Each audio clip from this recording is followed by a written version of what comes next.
लेकिन इस जनाजे पर एक बड़े हमले की आशंका ने पूरे पश्चिम एशिया का तनाव कई गुना बढ़ा दिया है। अमेरिका और इजराइल को लेकर ईरान की सख्त चेतावनी के बीच आखिर क्यों खामनेई का जनाजा दुनिया का सबसे संवेदनशील और सबसे चर्चित आयोजन बन गया है।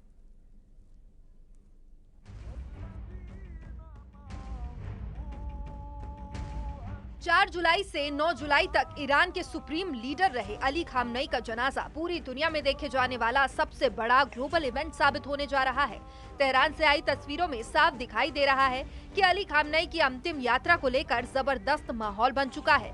ईरानी जनता अपने सुप्रीम लीडर के जनाजे में शामिल होने के लिए देश भर से राजधानी तेहरान पहुंच रही है।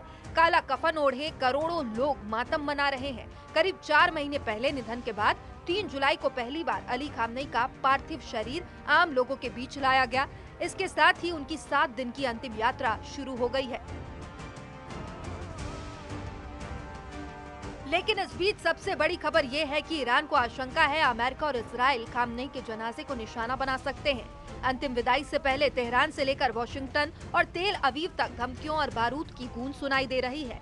ईरान की सेना ने खुला दावा किया है कि जनाजे पर हमले की साजिश रची जा रही है। ईरान के जॉइंट मिलिट्री कमांड खातम अल अंबिया के चीफ कमांडर अली अब्दुल्लाही ने अमेरिका और इजराइल को सीधी चेतावनी देते हुए कहा कि 7 दिनों के राजकीय शोक के दौरान अगर किसी भी तरह की हिमाकत हुई तो उसका अंजाम बेहद खौफनाक और पछतावे से भरा होगा।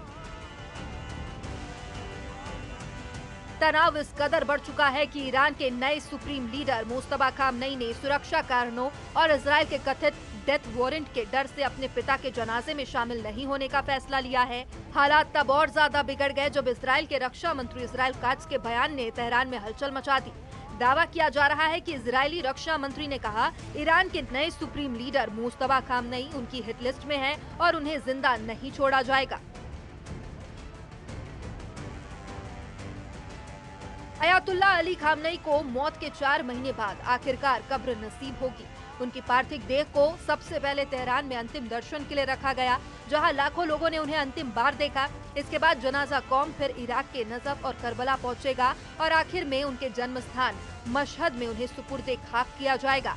इतने बड़े जमावड़े के बीच सुरक्षा एजेंसियों को डर है कि सीज फायर के बावजूद ईरान का कोई ड्रोन या कोई आत्मघाती प्रॉक्सी ग्रुप इन जनाजे को निशाना बना सकता है।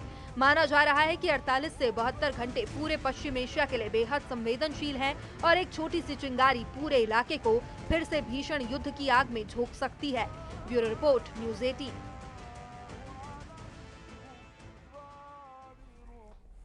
और मध्य प्रदेश कांग्रेस में सब कुछ ठीक होने के दावों के बीच एक बार फिर अंदरूनी कलह खुलकर सामने आ गई है।